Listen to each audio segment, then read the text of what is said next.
Yes, dude. The bite is on, baby.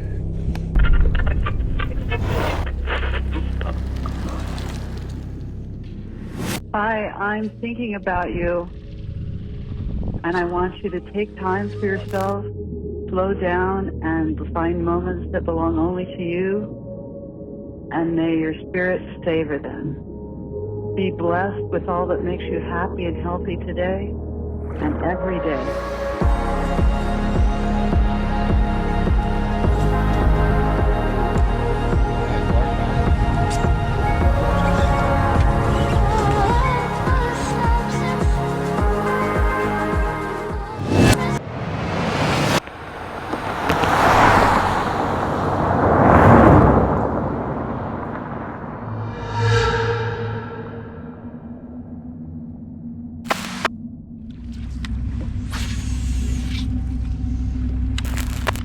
I know that these fish are post-spawn. Like I just saw like a 4-pound Larry that was just sitting by the ramp. So that's something to take into consideration. Not only just the current conditions, but how far along the lake is compared to, you know, what you would think spawning would be, what spawning temperature would be. I know these fish have been spawning for like a month, so I gotta have that in the back of my head too as I figure it out. Oh my gosh.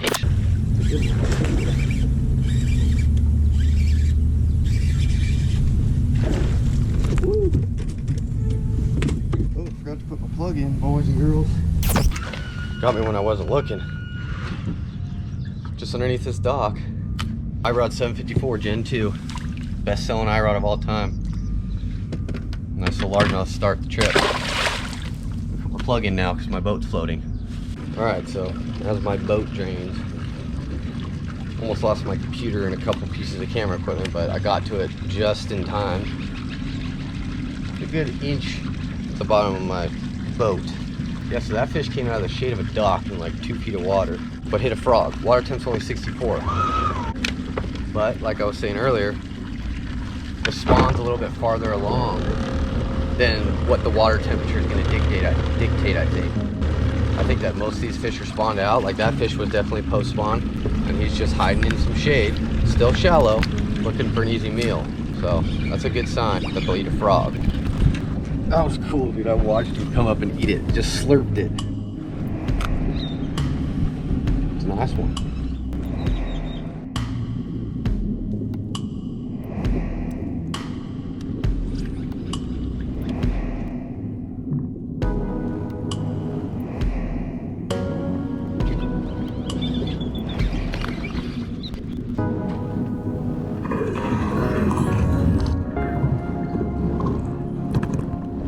Little guy, but inhaled it, dude. What's cool is I get to see them. They're like coming up so slow. They're all like all post-spawny about it. It's pretty funny. Look at that. They got destroyed. Half those fish that I'm seeing up there, those males, half are fry garters. I saw my first ball of fry, and I was just like, yeah, dummy. So these fish are so far along in the spawn that there's a huge wave of them that have already, you know, had their babies, and there's a lot of males that are just hiding in tulies tight to the bank or just little pieces of cover that are tight to the bank, and you'll see fry around them. So a great bait for, you know, fry garters is a frog, and that's why they're probably eating that frog so good right now. And they're not really like destroying it, you know, like a normal frog bite on the delta you see on YouTube or something. They're just coming up to it and then just slurping it, and it's probably because it's just around their babies, and they're just like, are you gonna stay here? Are you gonna stay here? Oh yeah, you are. So it's been fun, but let's see if we can get an actual big one on the frog. I haven't caught one over like 2.5 yet.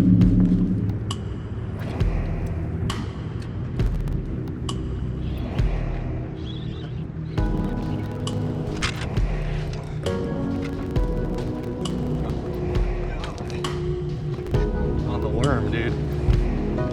4.5. Just sucked it in, dude. Check it out. It's a nice largemouth. I wanted to start power fishing, but I figured, you know, this is something I do at Clear Lake too. It's just easy. The fish just eat worms, dude. It's just weird. And I always get my butt kicked because of that, but just a little wacky rigged worm just cast into targets. Eat it right on the drop.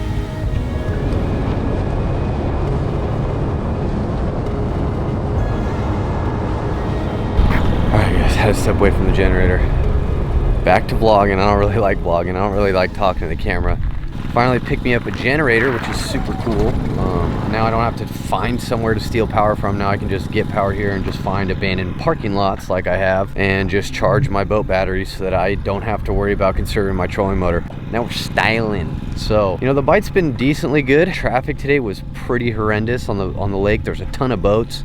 Mojave's probably gonna be somewhat similar, but not nearly as bad. So, you know, I've caught some decent fish here, finessing them. I kind of want to stick it out here for as long as I can because there just seems to be bigger ones biting. And at Mojave, if I want to go where the big ones are spawning, I got to go all the way up by Cottonwood, which is a long run, all by myself. So I got to also take that into consideration because my boat did just break at the last FLW. So I had to fix the throttle cables, all this weird.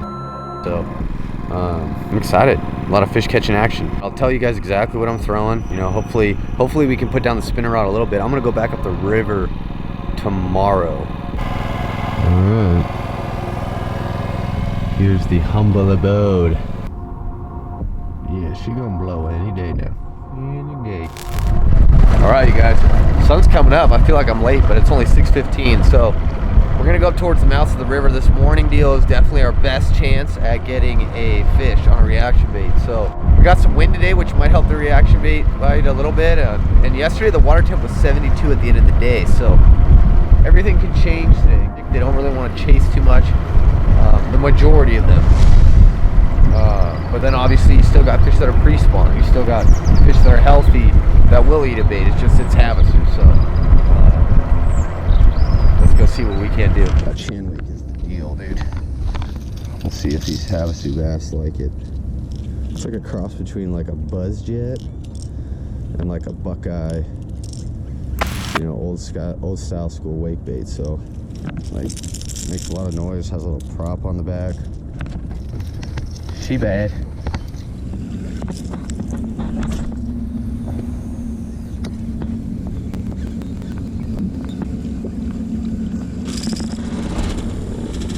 Oh my gosh, dude, did you guys just see that? Right at the boat, big smallmouth. Oh my gosh. Dude, so sick. Oh my god, dude, that's a giant smallmouth. Post-spawn smallmouth on a wake bait. Just like I was saying, dude, I never caught one. Look at that thing, dude. Sun's rising. I rod 754, baby. Gen 2. I started way off this pocket, like first, before the secondary point. I went all the way back here, and I haven't seen a sign of life. And then I started getting back here, and these fish were just on bed, dude. Casted deep with this worm, trying to see if there was any fish staging out deep, see if that high pressure system, which is kind of blowing through right now, the barometric pressure is going to lower a little bit more in the afternoon. So I just wanted to see if it had, you know, put some fish deep. You know, no luck, just throwing the Senko. You know, come for the back third of the pocket, there's a fish just sitting on a bed, and I saw like a 3-pound Larry that was swimming with it. So we're gonna run with that for the rest of the day.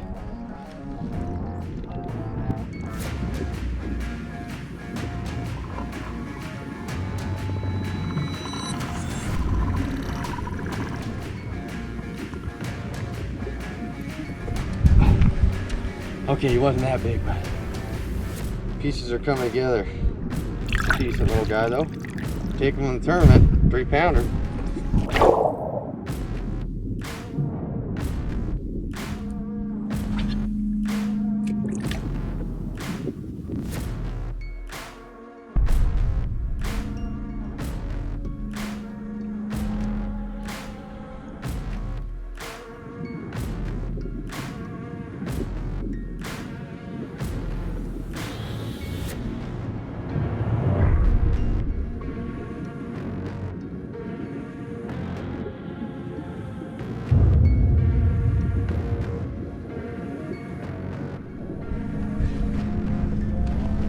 Senko.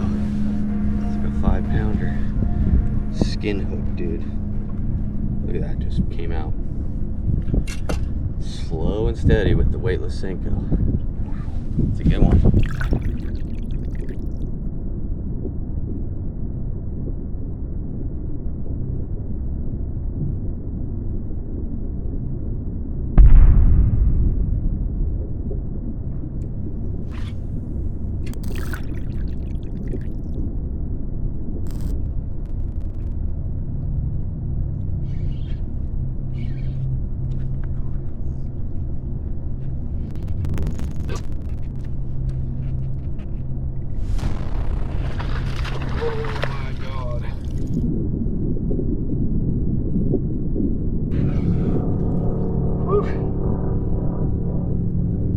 Popped right out, baby.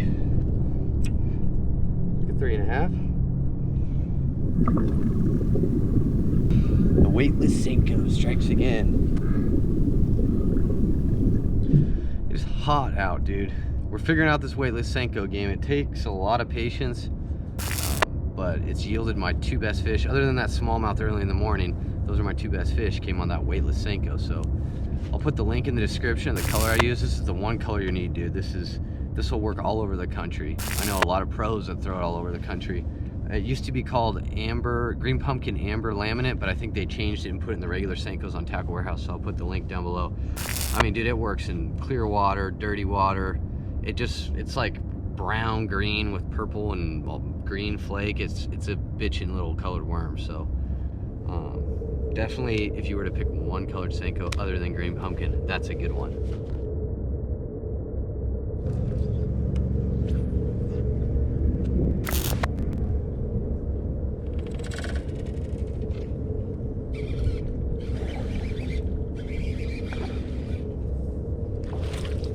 Woo.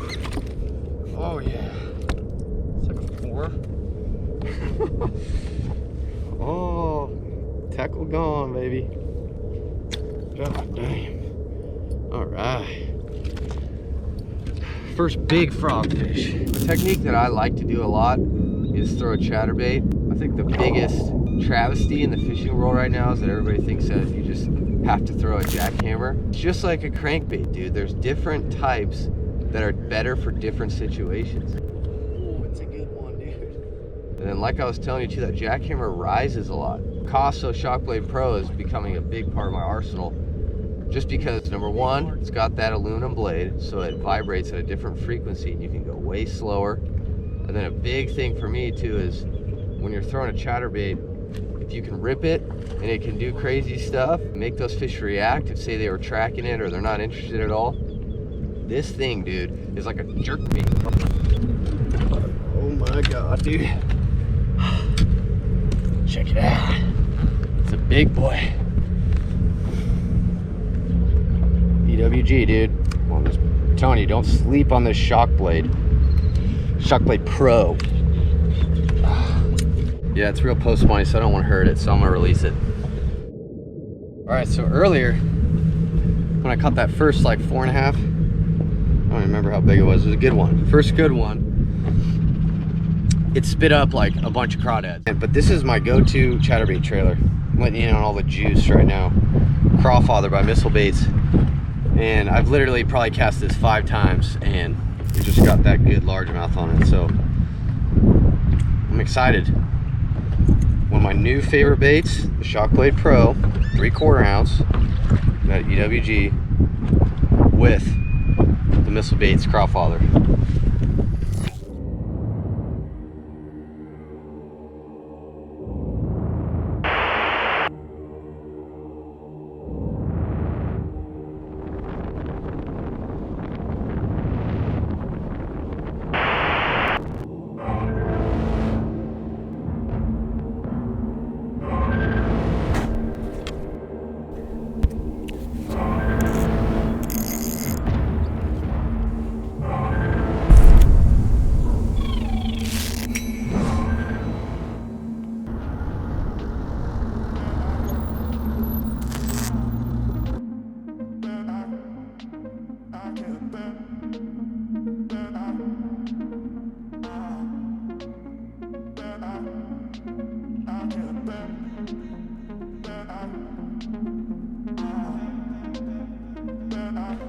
We're gonna try and do is we're gonna see what the heck these fish are doing. They could be on bed, they could be post spawn, they could be, you know, somewhat different or very similar to what's going on at Havasu. So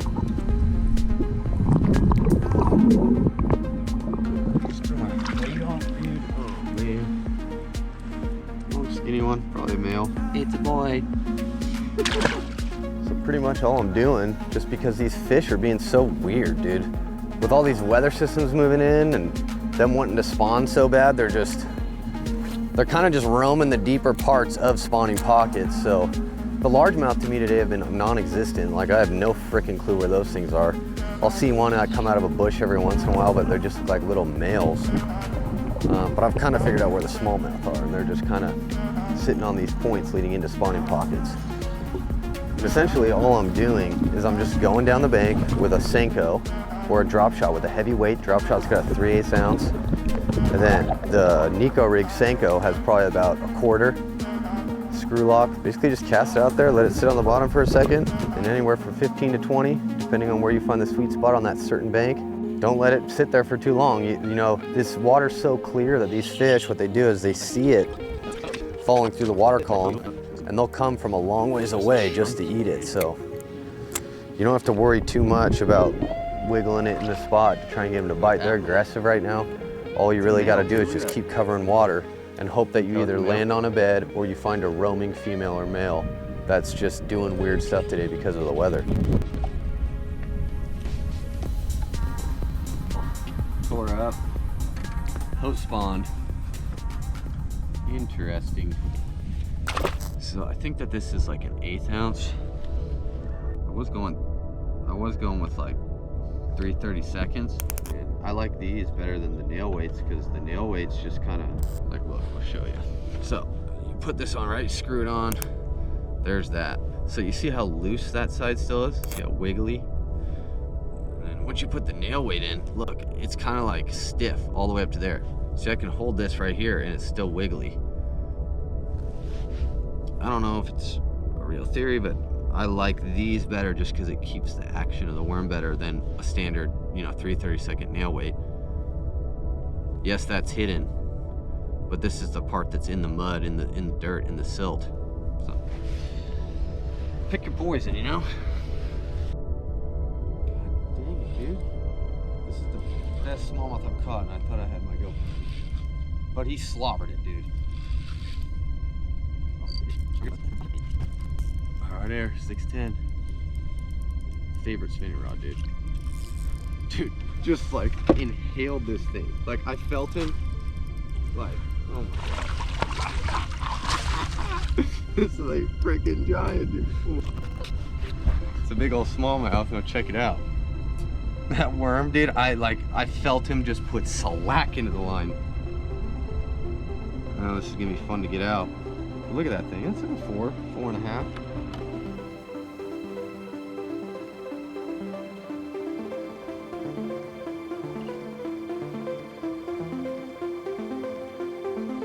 Thing was in its gullet, like had to tear it out almost, but that little piece of silicone tubing, that Senko is still brand new, dude, and you gotta just make sure you put the hook straight through it because that's definitely helping.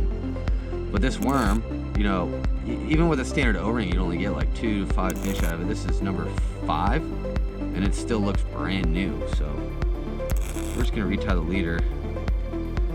Still feels good, but can't catch a fish. Can't catch a nice one and not retire your leader and be okay with it.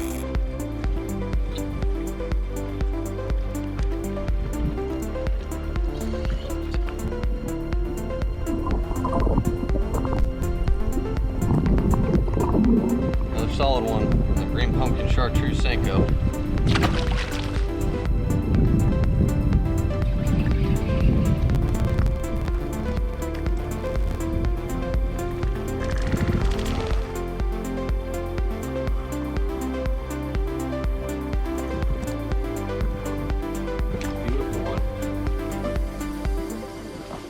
Just demolished it, dude. It's gone.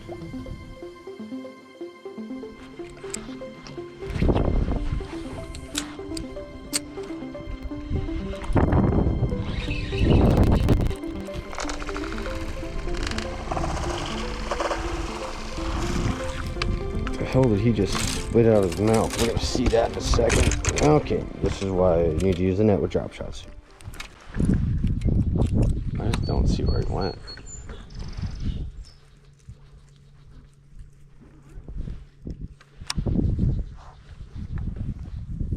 There he is.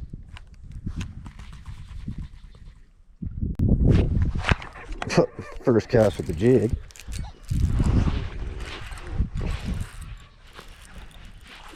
It's like a 3.5. It's a nice one. We'll get him back in the water. Let's Picasso tungsten football jig. Let some line out, but I think I can get it. It's like a 3.5 pound Larry. 3-pounder. All right, go right back to your bed, buddy. So that's all bed fishing is. It just, dude, I don't get it when people, like, you know, even really good fishermen are like, yeah, dude, I just have one bed bait. That like doesn't even make sense to me, because every fish is different. So if you claim to be a bed fisherman, you're telling me you only use one bait. I don't know what fish species you're fishing for, but throwing shade right now, bruh. Throwing shade.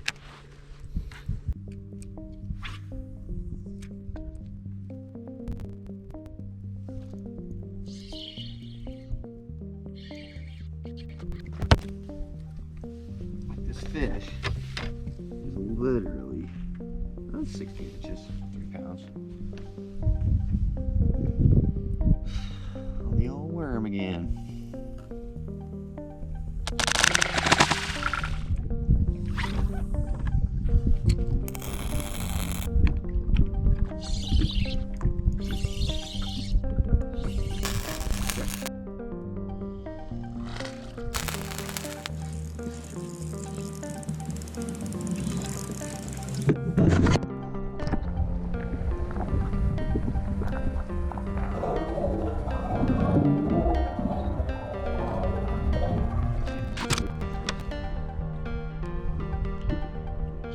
Power flipping a Senko, dude. So it beats me all the time. I'm gonna pick up a spinning rod, dude. Day 2 on Mojave starts now, and the sun's out. Hopefully we can try and find some largemouth today. I just caught a lot of smallmouth yesterday, and I didn't really see any largemouth cruising around. We're still gonna fish deep, see if we can't run into a big, like 5-pound class smallmouth. But, and the water temp's getting there. Right now it's 61 in the morning, and with this sun out, those fish, it should get warm enough to where they're gonna really make some big moves today.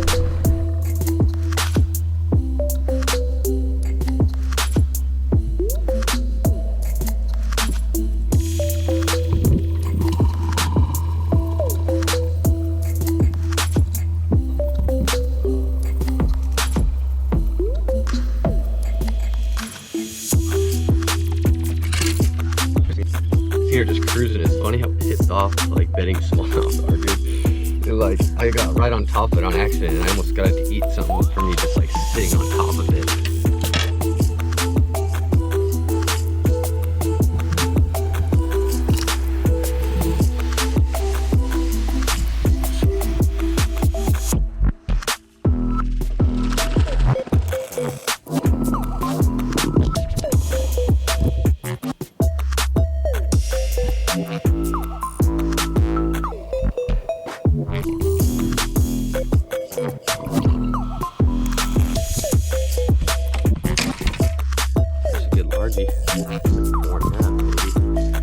These fish were staging hard, but now it got real warm. So right now today the high is supposed to be 80. Just caught those smallmouth. I just caught like an almost 5-pound Larry, and I'm still using the same bait. I'm just trying this jig. I'm trying other bed fishing stuff or Senkos, weightless Senkos, but they just seem to not really care, and you can't fish that fast. So what I'm doing is I'm just throwing around that drop shot and just blind casting areas where I think there would be a bed, and so far it's paid off. So let's just see if we can catch a big one today. Guys, how clear this cut is, dude. It's insanity. Like you can see 30 feet down.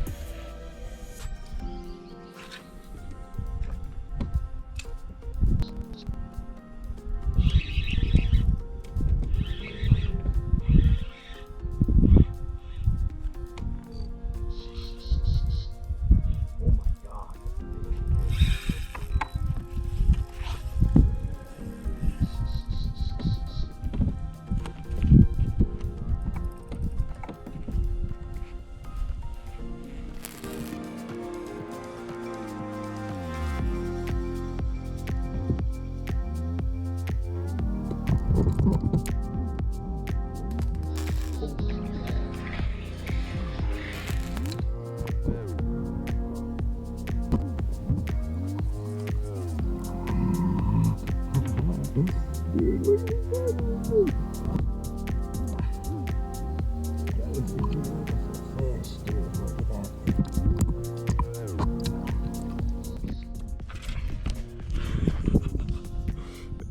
dude. The bite is on, baby. It's funny how you have like certain rods that have certain memories. Like this iRod Air 610. It got me my second place finish at Table Rock as a co-angler, and I just caught all my fish on 7-pound test on a spinning rod. And now I just caught a giant Mojave largemouth on this. I love this rod. I've had this rod for like 5 years. You can horse them out of real shallow water.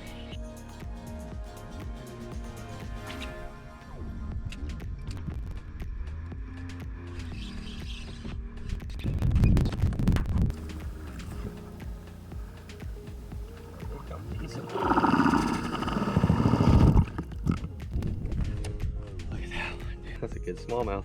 Here, you go into some coves, nothing. Desert, literally. Then you go into some and they're just loaded. The way today started off, I thought it was gonna be hot and heavy all day. That's just because I picked 2 of the right coves to start in.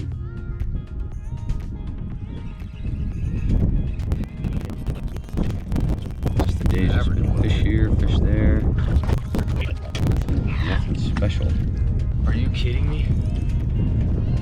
Oh, I still got him, dude. Broke off below the hook. Let's see if we can't get him still. There we go. That was a cluster.